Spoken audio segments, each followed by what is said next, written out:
Une militante du PDCI a porté plainte contre Tidiane Thiam, affirmant qu'il ne pouvait pas être président du parti car il n'était plus ivoirien au moment du congrès électif fin 2023. Tidiane Thiam sera président dans ce pays. Il est ivoirien. C'est Thiam pour rien. C'est Thiam pour rien. Il n'y aura pas de plan B, il n'y aura pas de plan C. Nous voulons aller à cette élection. Imagine un pays où plus de 70% de la population a moins de 35 ans. Un pays jeune, dynamique, débordant de talent, mais figé dans un vieux logiciel politique. En 2025, la Côte d'Ivoire ressemble à une cocotte minute. La pression monte, la température grimpe, et la moindre étincelle pourrait tout faire exploser. Les élections approchent, et pourtant, l'excitation n'y est pas. Dans les rues d'Abidjan, les affiches fleurissent, les meetings s'enchaînent. Mais dans les cœurs, une question revient. À quoi bon voter ? En 2020 déjà, à peine plus d'un Ivoirien sur deux s'était déplacé aux urnes. En 2025, la désaffection menace de s'aggraver, car pour beaucoup, les dés sont pipés. La confiance dans le processus électoral est au plus bas. Certains accusent la CEI d'être inféodée au pouvoir. D'autres dénoncent l'exclusion de figures majeures comme Laurent Gbagbo, Guillaume Soro ou Charles Blé Goudé. La liste électorale ? Truffée d'erreurs, disent les militants. Des morts qui votent, des doublons, des jeunes non inscrits. Et dans ce marasme, l'opposition peine à se faire entendre. Fragmentée, affaiblie, sans feuille de route commune, elle donne l'image d'un orchestre sans chef. Les partis historiques, comme le PDCI, tentent de se réinventer. Mais la route est longue. Quant aux jeunes, nombreux à s'exprimer en ligne, ils désertent les urnes, blasés, désabusés. Ils veulent du neuf, pas un remix des années 90. Dans ce climat, les figures dominantes n'ont pas changé. Ouattara est toujours là, à 83 ans, officiellement désireux de continuer à servir son pays. Gbagbo aussi, inéligible mais omniprésent dans les esprits. Soro, en exil, brandit son retour comme une menace ou une promesse, selon les opinions. Ces noms, ce sont ceux d'une génération qui a façonné l'histoire récente, mais aussi ses drames. 2010, 3000 morts, 2020, des tensions post-électorales. Des incidents éclatent dans les quartiers proches de l'opposition et ailleurs dans le pays. Routes coupées, urnes saccagées, heurts avec la police ont lieu tout au long de la journée, faisant plusieurs morts. À chaque élection, la même valse. Appel au boycott, contestation, violence. Ce trio emblématique incarne une forme de politique usée, fondée sur les clivages régionaux, les fidélités ethniques, les rancœurs anciennes. Et dans les quartiers, chez les jeunes, la lassitude est palpable. Toujours les mêmes. Ils veulent le pouvoir, pas le changement. Mais la crise n'est pas que politique. Elle est aussi économique et régionale. La Côte d'Ivoire, locomotive de l'UEMOA, traverse une zone de turbulence. Les prix flambent. Le cacao, poumon de l'économie, ne suffit plus à compenser la dette qui enfle. Le FMI, discret mais présent, murmure des recommandations que le peuple ressent en coupure d'électricité, en hausse de taxes, en suppression de subventions. Le chômage des jeunes atteint des sommets. Des diplômés sans avenir, des ruraux sans terre, des citadins sans perspective. Et pendant ce temps, la région s'enflamme. Mali, Burkina Faso, Guinée, coup d'État, sanctions, reconfiguration diplomatique. La CEDEAO vacille et l'influence française recule. Dans ce contexte, la Côte d'Ivoire avance à découvert. Elle doit choisir entre reproduire un modèle qui craque de toutes parts ou tenter autre chose. Et c'est là qu'arrive une question qui change tout. Et si Tidiane Thiam prenait les rênes ? Il ne rentre pas sur la pointe des pieds. Il ne fait pas non plus de grandes déclarations populistes. Et pourtant, il bouscule tout. Dans un paysage politique ivoirien dominé depuis des décennies par les mêmes figures, l'apparition de Tidiane Thiam ressemble à un choc froid, calculé, et pour beaucoup inquiétant. Il vient de Zurich, de Londres, de Paris, des tours de verre et des salles de marché. Pendant plus de 20 ans, Tidiane Thiam a été là où tout se décide, mais loin de chez lui. Et puis un jour, il est revenu. Pas pour une interview, pas pour une conférence, pour prendre le contrôle du plus vieux parti du pays, le PDCI RDA. Pourquoi maintenant ? Pourquoi revenir après tout ce temps ? Certains y voient une revanche, d'autres un destin. Lui parle d'urgence. Je suis inquiet pour mon pays. Je veux éviter qu'il n'aille à la catastrophe. Son élection à la tête du PDCI en 2023 n'a pas été un long fleuve tranquille. Entre contestations internes, rivalités larvées et manœuvres judiciaires, tout a été fait pour l'empêcher d'y parvenir. Mais il a tenu bon. Stratège dans l'âme, il a consolidé ses appuis, absorbé les critiques et avancé sans s'arrêter. Une partie de la base militante voit en lui un homme providentiel. L'élite du parti, elle, hésite encore. Est-ce l'homme du renouveau ou un corps étranger? Et c'est là que le vrai barrage surgit. Sa nationalité. Il est né à Abidjan, fils d'une lignée ministérielle, petit-neveu de Houphouët-Boigny. Mais en 1987, il devient aussi français. Et ça, dans une Côte d'Ivoire obsédée par la pureté de l'ivoirité, ça ne passe pas. En 2025, la polémique explose. Il renonce à la nationalité française en mars dans une démarche formelle. Mais ses adversaires s'accrochent à l'article 48 du Code de la nationalité. Tout Ivoirien majeur qui acquiert volontairement une autre nationalité est réputé l'avoir perdue. Pour les uns, c'est un piège juridique, un article poussiéreux hérité des années 60. Pour les autres, c'est une opportunité de le neutraliser. Le débat s'enflamme. Juristes, politiciens, citoyens s'écharpent sur les plateaux télé. Mais au fond, ce n'est pas seulement une affaire de papier. C'est un débat identitaire. Qui a le droit de diriger la Côte d'Ivoire? Un homme formé à l'étranger, au nom difficile à prononcer en village, ou un pur produit du marigot local? C'est la compétence contre l'appartenance, la modernité contre la mémoire. Et Thiam se retrouve au cœur de cette fracture. Ce n'est pas un tribun, ce n'est pas un général, ce n'est pas un ancien combattant ou un survivant de la prison. Mais il inquiète, profondément. Pourquoi? Parce qu'il n'appartient à aucun réseau traditionnel. Parce qu'il a réussi ailleurs, sans demander la permission. Parce qu'il pourrait tout changer, avec méthode, sans bruit, mais avec efficacité. Et ça, pour le pouvoir en place, c'est peut-être pire qu'un rebelle. Une militante du PDCI a porté plainte contre Tidiane Thiam, affirmant qu'il ne pouvait pas être président du parti car il n'était plus ivoirien au moment du congrès électif fin 2023. Des menaces de mort, des campagnes de dénigrement, des insinuations sur ses liens avec la France, sur son absence prolongée, sur son supposé mépris des Ivoiriens ordinaires. Tout est bon pour le faire vaciller, mais lui tient la ligne.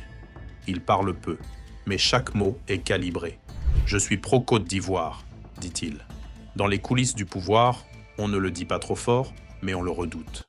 Car il a ce que beaucoup n'ont pas, une image intacte, une crédibilité internationale, une armure de technocrate, et surtout, une promesse, celle de faire de la politique autrement. Mais peut-on vraiment changer un système qui se protège lui-même? Peut-on déranger l'ordre établi sans en payer le prix? La suite nous le dira.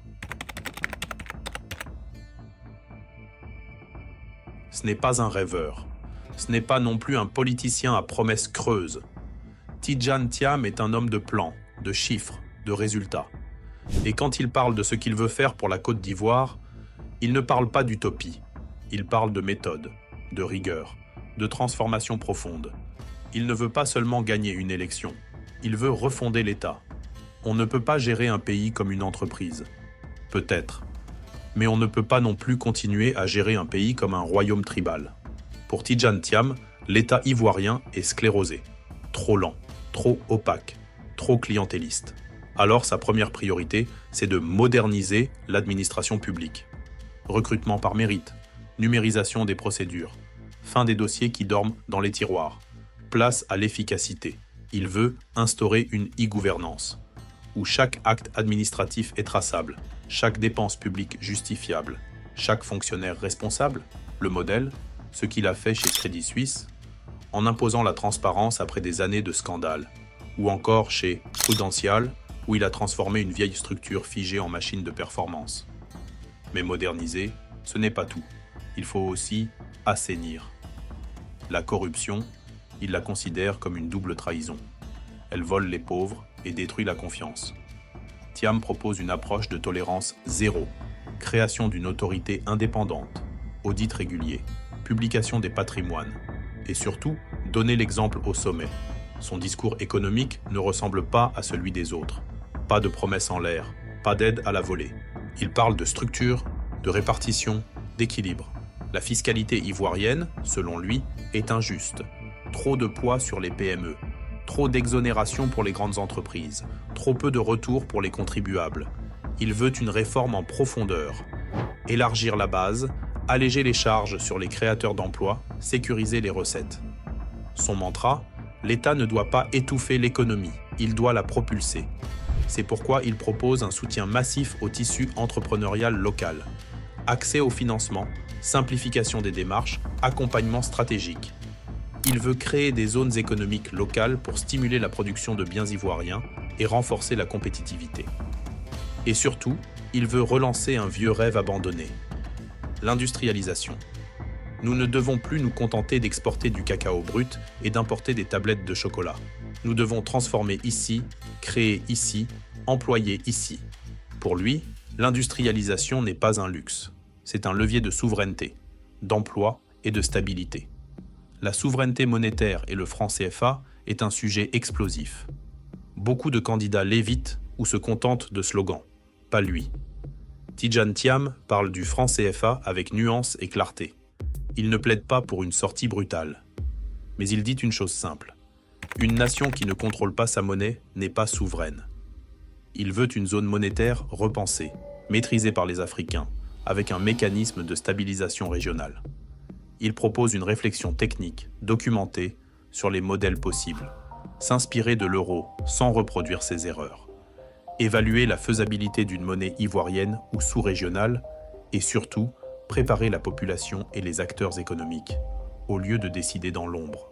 Pour lui, la ZLECAf, zone de libre-échange continentale africaine, est une opportunité unique pour refonder les échanges, sortir de la dépendance et développer une stratégie monétaire concertée. Mais un projet de société ne peut pas se résumer à la macroéconomie. Thiam le sait. Il parle aussi de dignité, d'équité, de justice sociale.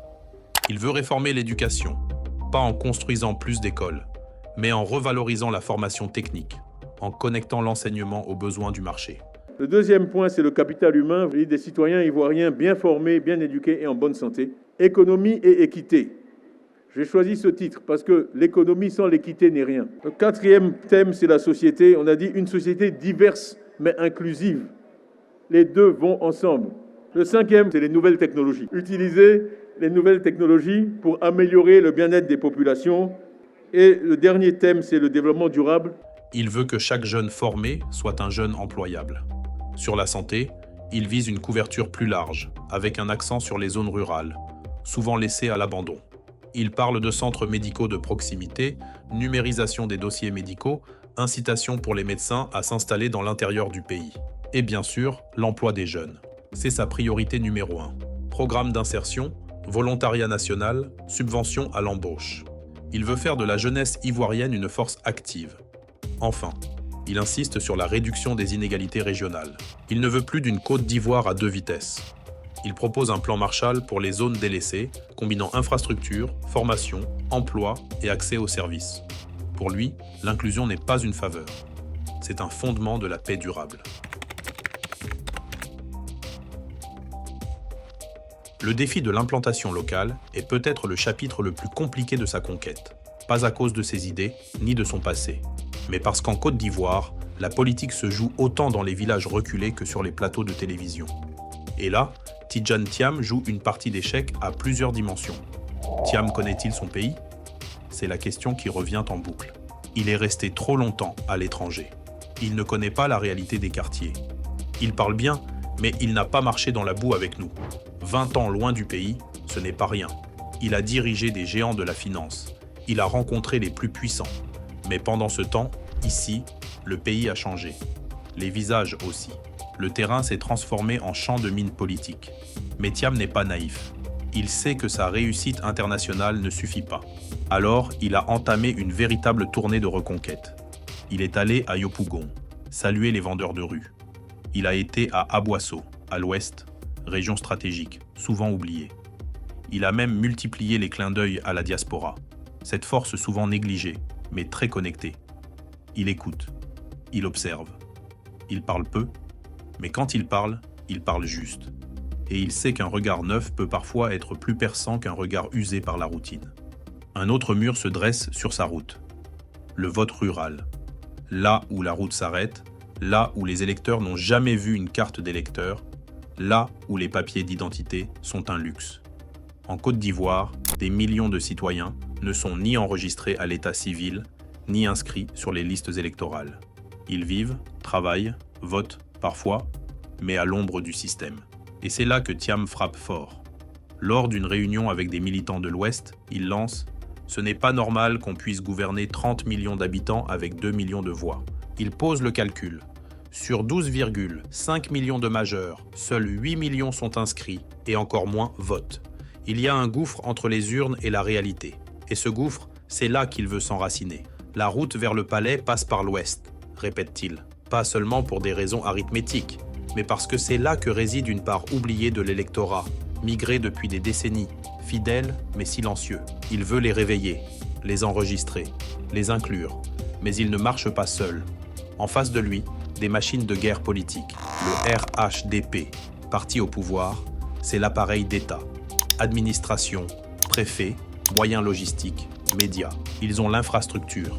Ils ont la main sur le calendrier, les règles, les institutions. Leur candidat, probablement Ouattara ou son héritier, bénéficie d'une force de frappe inégalée. Le PPACI de Laurent Gbagbo, c'est autre chose. Moins de moyens, mais une capacité de mobilisation incroyable. Une fidélité presque mystique. Un attachement populaire, ancré dans les traumatismes passés. Même inéligible, Gbagbo pèse. Il influence, il résiste. Thiam, lui, est au milieu, sans appareil d'État, sans mythe révolutionnaire.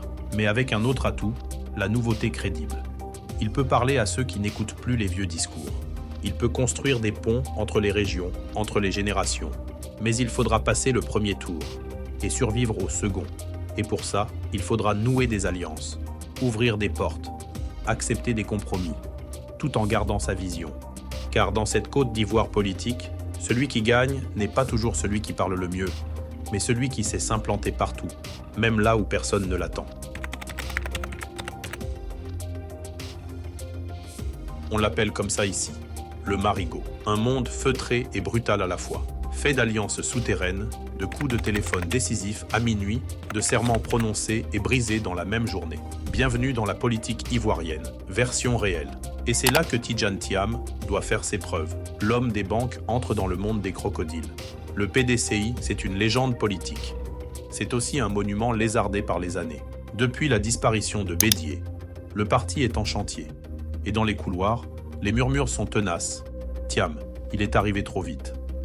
Son élection à la tête du parti a laissé des traces. Jean-Louis Billon, entrepreneur influent, y voyait sa chance. Thierry Tannot, ancien d'Ecobank aussi. Mais les cartes ont été rebattues. Certains ont reculé. D'autres se sont tus. Mais beaucoup n'ont pas oublié. L'unité affichée est parfois de façade. Thiam le sait. Alors il compose, il consulte, il apaise. Il tend la main aux indisciplinés, exclus du parti, leur rend leur place, leur redonne une voix. Il parle d'un PDCI rassemblé, moderne et ambitieux. Mais il sait aussi que cette maison-là n'a jamais été simple à habiter. Il doit transformer un vieux parti nostalgique en une machine électorale efficace. Et pour ça, il faut plus qu'un discours. Il faut des relais locaux, une logistique béton, une base mobilisée et surtout des cadres qui jouent de collectif. Dans les maquis, dans les gares routières, dans les débats entre chauffeurs de Baka, cette idée revient. Thiam est un homme d'en haut, un technocrate, un expat. Lui, il ne nie pas son parcours. Il l'assume. Il l'utilise même. Mais il tente de construire un nouveau récit. Un récit d'enfant du pays, revenu pour servir. Un homme qui a vu comment les grandes nations se construisent et qui veut appliquer ses leçons ici. Il multiplie les gestes symboliques. Se faire appeler Titi dans les meetings, parler en ouchi, saluer les commerçantes, descendre dans les quartiers, s'afficher en tenue traditionnelle. Mais le défi est immense. Comment incarner le peuple quand on vient des tours de verre? Thiam joue donc sur une corde fine. Ne pas renier ce qu'il est, mais faire comprendre qu'il est là pour tous, pas juste pour les diplômés de Sciences Po. Son pari, c'est que les Ivoiriens en ont marre des politiciens professionnels et que quelqu'un qui a réussi ailleurs peut aussi réussir ici. C'est peut-être là que Thiam est le plus innovant. Sa campagne est résolument moderne. Instagram, YouTube, vidéos léchées, infographie pédagogique. On est loin des affiches poussiéreuses et des réunions de section à l'ancienne. Il parle à une jeunesse connectée, souvent désabusée, mais avide de contenu clair et sincère. Sur sa chaîne YouTube, il explique sa vision. Sur Instagram, il montre les coulisses. Il répond aux questions, partage ses lectures, ses voyages, ses rencontres. Une communication plus directe, moins filtrée. Thiam le sait. Il ne gagnera pas avec les vieilles méthodes.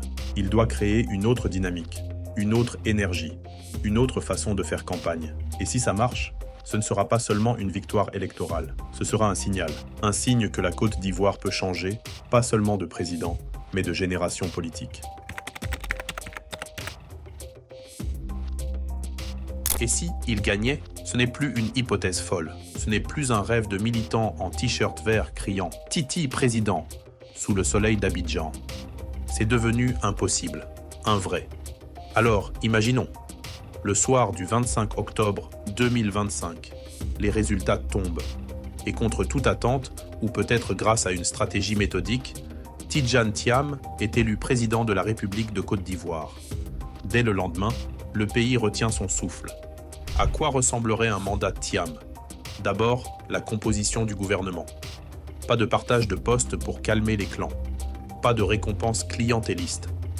Thiam, fidèle à sa méthode, choisirait des technocrates, des profils compétents, parfois jeunes, parfois inconnus. Un choc de rigueur dans une culture politique habituée aux équilibres tribaux et au renvoi d'ascenseurs. Ensuite, les priorités. 3 mots. Redressement, réforme, réconciliation. Redressement économique, avec un audit complet de l'État. Réforme profonde de l'administration, des finances, de l'éducation. Réconciliation nationale, non pas par des discours, mais par des actes. Justice équitable, inclusion régionale, écoute réelle des oppositions. Côté diplomatie, le ton change. La France, il maintient les liens, mais dans une posture de respect mutuel. La CEDEAO, il veut en faire un levier stratégique, pas une institution symbolique. Et surtout, il se tourne vers de nouveaux partenaires, l'Asie, le Maghreb, la diaspora africaine. Son mandat commence comme une opération de chirurgie lourde, avec calme, mais sans anesthésie. Mais tout ne serait pas si simple, car même les meilleures intentions peuvent se fracasser contre la réalité.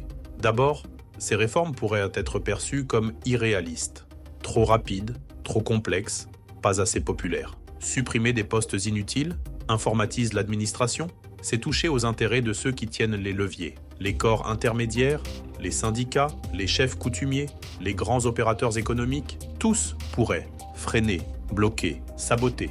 Et puis, il y a le rythme. Thiam vient d'un monde où l'on rend des comptes tous les trimestres. Ici, le changement est plus lent. Les attentes populaires sont immenses. Il suffirait d'une hausse du coût de la vie, d'un retard de salaire, d'un malentendu médiatique, pour voir naître une contestation sociale. Dans ce scénario, le risque serait celui du blocage institutionnel, un parlement contrôlé par l'opposition, une justice politisée, des médias divisés et une rue imprévisible. Il pourrait vite se retrouver seul, isolé, piégé dans un costume présidentiel trop rigide pour un homme habitué à décider vite. Mais il y a un autre scénario, celui d'un président qui réussit, pas parce qu'il promet la lune, mais parce qu'il change le ton, le style, l'exemple. Un président qui refuse de jouer le jeu des clans, qui rend des comptes, qui montre que l'on peut diriger sans humilier, sans voler, sans trahir. Peut-il réconcilier les Ivoiriens ? Pas tous, pas tout de suite. Mais il peut amorcer une nouvelle dynamique. Il peut parler aux jeunes, aux femmes, aux oubliés. Il peut redonner du sens à l'engagement civique. Et peut-il incarner une nouvelle culture politique africaine, celle où le pouvoir est un service, pas un privilège, celle où la compétence prime sur l'ethnie, où l'avenir compte plus que le passé. Ce serait un pari immense, mais ce serait aussi un message, que l'Afrique n'est pas condamnée à répéter les mêmes erreurs, que des leaders différents peuvent émerger et tenir. Alors, et si c'était lui ? Au bout du compte, tout se résume à ça. Pas à son CV, pas à ses diplômes, pas même à sa campagne, mais à une question simple, brûlante, existentielle. Tidjane Thiam peut-il vraiment changer la Côte d'Ivoire ? Pour ses partisans, il n'y a pas photo. Thiam, c'est l'homme de demain. Pas de casserole, pas de sang sur les mains, pas de langue de bois. Un homme compétent, intègre, qui a prouvé ailleurs ce qu'il peut tenter ici. Il rappelle qu'il a redressé Crédit Suisse, transformé Prudential, affronté des crises mondiales. Et surtout, ils insistent, c'est le seul qui peut parler d'égal à égal aux bailleurs internationaux, tout en parlant en ouchi à la jeunesse de Yopougon. Il voit en lui un pont entre deux mondes, celui de la haute finance et celui de la rue. Un pont que personne d'autre n'a jamais tenté de construire sérieusement. Pour eux, il n'est pas parfait, mais il est nécessaire. Mais tout le monde ne partage pas cet enthousiasme. Pour ses opposants, Thiam est un produit d'importation, pas un fruit du terroir. Il ne connaît ni les réalités du terrain, ni les codes non écrits de la politique ivoirienne. Trop poli, trop discret, trop corporate. Il le trouve froid, déconnecté. Il le soupçonne d'être le candidat de l'élite, des institutions, de l'Occident. Et certains vont plus loin. Pour eux, il est parachuté, opportuniste, revenu au pays juste à temps pour l'élection. Ils se demandent, où était-il pendant les crises? Où était-il quand le pays brûlait? Peut-on vraiment diriger un peuple qu'on a quitté depuis 2 décennies? Mais même parmi ses détracteurs, une gêne s'installe, car malgré tout, il force le respect. Et ça, en politique, c'est rare. Alors, au fond, que représente Tidjane Thiam? Une anomalie ou un signe des temps? Peut-être un peu des deux. Il incarne un leadership africain nouveau, froid dans l'analyse, mais chaud dans la vision, structuré, méthodique, mais profondément attaché à l'idée de justice, d'efficacité, de transformation. Il ne promet pas la révolution, il promet la rigueur. Et parfois, dans un monde saturé de populisme, la rigueur était la chose la plus subversive qu'on puisse proposer. La vraie question, ce n'est peut-être pas s'il peut changer la Côte d'Ivoire, c'est la Côte d'Ivoire est-elle prête à changer avec lui? Car lui seul ne suffira pas. Il lui faudra une équipe, une volonté populaire, une vraie mobilisation, et peut-être un peu de chance aussi. Mais si jamais les planètes s'alignent, alors oui, il pourrait écrire une nouvelle page. Tu veux d'autres analyses comme celle-ci? Des décryptages profonds, des récits humains, des figures politiques qui bouleversent l'ordre établi? Alors abonne-toi, active la cloche et partage cette vidéo. Ici, on va au fond des choses, pas pour faire du bruit, mais pour comprendre ce qui se joue, vraiment, derrière les apparences.